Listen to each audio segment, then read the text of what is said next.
हालात अगर अब भी हम नहीं सुधरे, अगर अब भी मुत्तहिद नहीं हुए, अब जज्बात का वक्त नहीं है होश के नाखुन लाने की ज़रूरत है।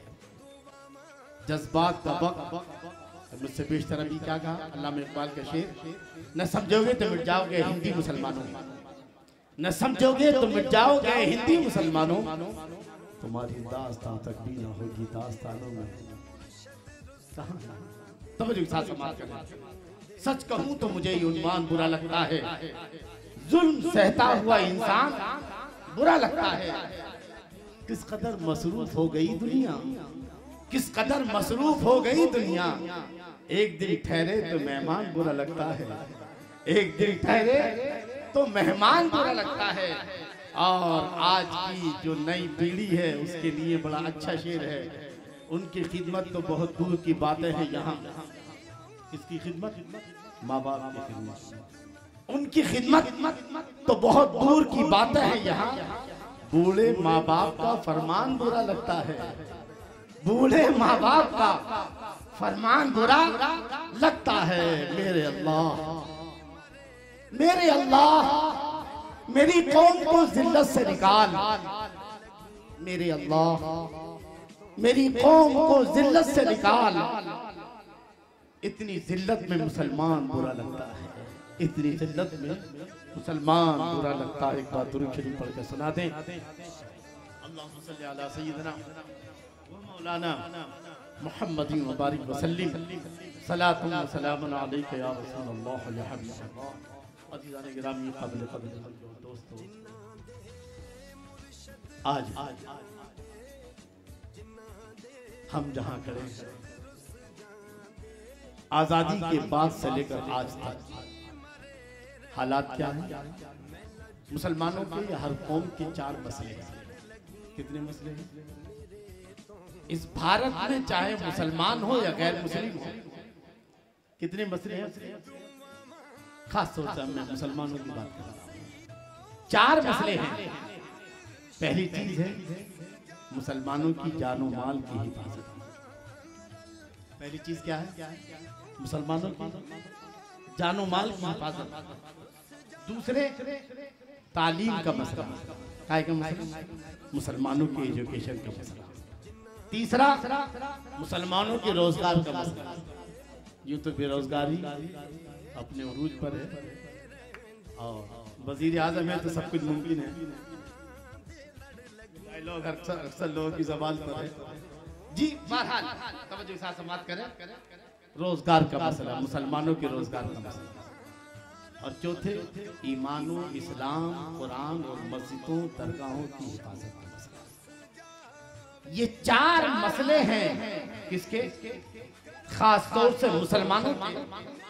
लेकिन आजादी के बाद से लेकर आज तक इन चारों के लिहाज से मुसलमानों को नीचा कर दिया है।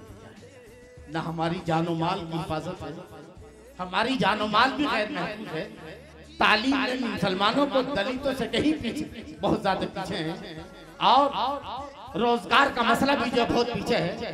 और ईमान और इस्लाम की हिफाजत। हर दिन का अखबार ये बताता है कि आज फला जगह मस्जिद शहीद कर दी गई 600 साल पुरानी, आज 700 साल पुरानी मस्जिद शहीद कर दी गई, आज फला जगह पर दरगाह शहीद कर दी गई। ये चारों मसले जो है से हम पूछ रहे हैं जी। अब इसका मेन सबब क्या है?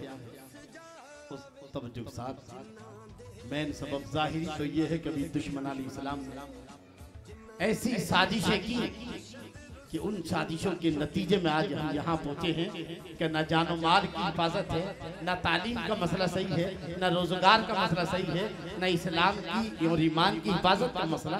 लेकिन पहले हमें अपना जायजा लेना। किसका जायजा लेना?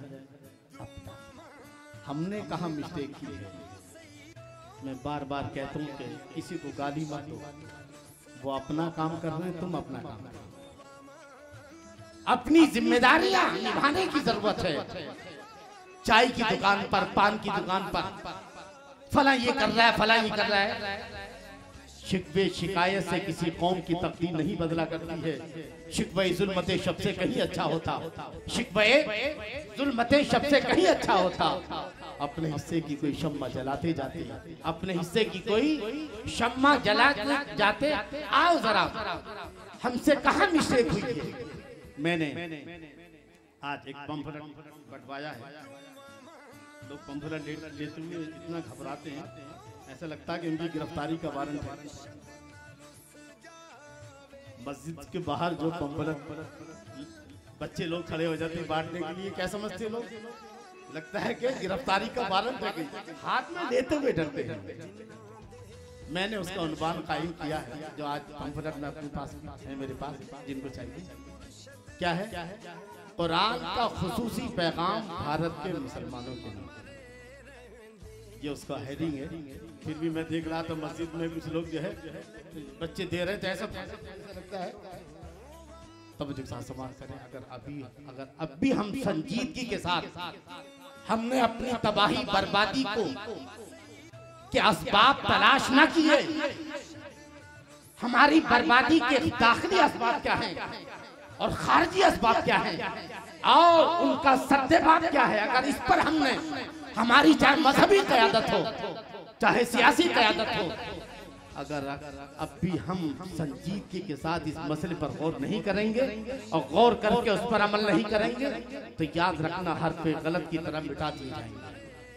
इसलिए इस वक्त अब कोई जज्बाती तकरीर करने की जरूरत नहीं है कि करबला का आखिरी मैदान बाकी है। करबला तो कब से बुला रही है, हम जाने को तैयार नहीं है। करबला काफिले हिजाज में आज अल्लामा इकबाल ने क्या कहा है, करबला आज भी है और लोग यजीदी ताकतें करबला में बुला रही हैं, मगर हुसैनी करबला में जाने को तैयार इसलिए क्यों? इस काफिले हुसैन में एक भी हुसैन नहीं है। इस काफिले हुसैन में जिस दिन इस काफिले को हुसैन मिल जाएगा, इमाम हुसैन का सच्चा खादिम मिल जाएगा, उसी दिन इंशाअल्लाह करबला।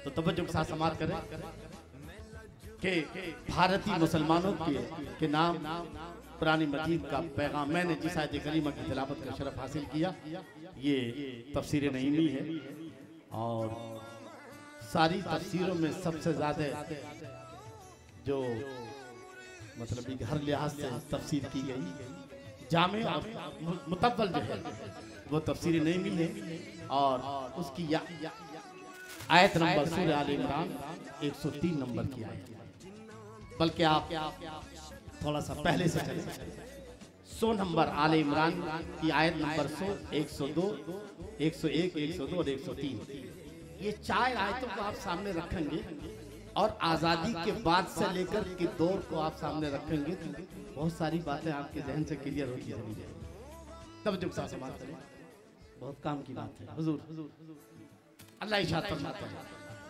क्या या अय्युहल्लज़ीना, सूरह आल इमरान की आयत नंबर 100, अल्लाह या अय्युहल्लज़ीना आमनू इन तुतीउल्लज़ीना कफरू यरुद्दूकुम अला आक़ाबिकुम फतन, या अय्युहल्लज़ीना तुतीउल्लज़ीना यरुद्दू अला आक़ाबिकुम,